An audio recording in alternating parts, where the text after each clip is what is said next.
ایک شخص حزم بن ابی کعب نے رسول اللہ کی خدمت میں آ کر عرض کیا، یا رسول اللہ، فلاں شخص معاذ بن جبل لمبی نماز پڑھاتے ہیں، اس لیے میں جماعت کی نماز میں شریک نہیں ہو سکتا، کیونکہ میں دن بھر اونٹ چرانے کی وجہ سے رات کو تھک کر چکنا چور ہوتا ہوں اور طویل قرات سننے کی طاقت نہیں رکھتا۔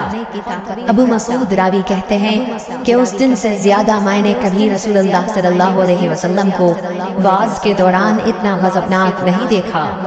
آپ صلی اللہ علیہ وسلم نے فرمایا، اے لوگو، تم ایسی شدت اختیار کر کے لوگوں کو دین سے نفرت دلانے لگے ہو۔ سن لو، جو شخص لوگوں کو نماز پڑھائے تو وہ ہلکی پڑھائے، کیونکہ ان میں بیمار، کمزور اور حاجت والے سبھی قسم کے لوگ ہوتے ہیں۔ صحیح بخاری حدیث نمبر 90۔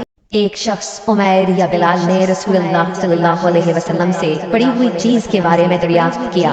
آپ نے فرمایا، اس کی بندھن پہچان لے، یا فرمایا کہ اس کا برتن اور تھیلی کو پہچان لے، پھر 1 سال تک اس کی شناخت کا اعلان کراؤ، پھر اس کا مالک نہ ملے تو اس سے فائدہ اٹھاؤ، اور اگر اس کا مالک آ جائے تو اسے سونپ دو۔ اس نے پوچھا کہ اچھا، گمشدہ اونٹ کے بارے میں کیا حکم ہے؟ آپ کو اس قدر غصہ آ گیا کہ رخسار مبارک سرخ ہو گئے، یا راوی نے یہ کہا کہ آپ کا چہرہ سرخ ہو گیا۔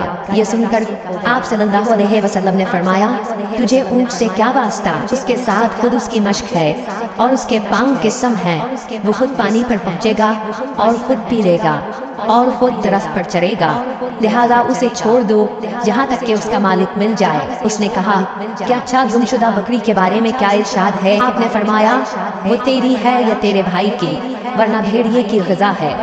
صحیح بخاری حدیث نمبر 91۔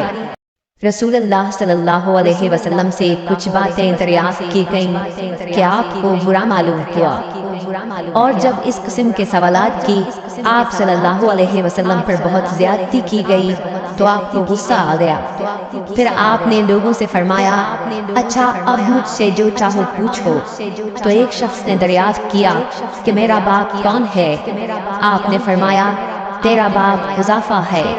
پھر دوسرا آدمی کھڑا ہوا اور اس نے پوچھا کہ یا رسول اللہ، میرا باپ کون ہے؟ آپ نے فرمایا کہ تیرا باپ سالم شیبہ کا آزاد کردہ غلام ہے۔ آخر حضرت عمر رضی اللہ تعالیٰ عنہ نے آپ کے چہرہ مبارک کا حال دیکھا تو عرض کیا، یا رسول اللہ، ہم ان باتوں کے دریافت کرنے سے جو آپ کو ناگوار ہو اللہ تعالیٰ سے توبہ کرتے ہیں۔ صحیح بخاری حدیث نمبر 92۔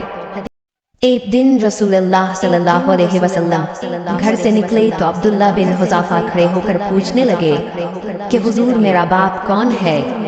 آپ نے فرمایا، حذیفہ۔ پھر آپ نے بار بار فرمایا کہ مجھ سے پوچھو۔ تو حضرت عمر رضی اللہ عنہ نے دوزانو ہو کر عرض کیا کہ ہم اللہ کے رب ہونے پر، اسلام کے دین ہونے اور محمد صلی اللہ علیہ وسلم کے نبی ہونے پر راضی ہیں، اور یہ جملہ 3 مرتبہ دہرایا۔ پھر یہ سن کر رسول اللہ صلی اللہ علیہ وسلم خاموش ہو گئے۔ صحیح بخاری حدیث نمبر 93۔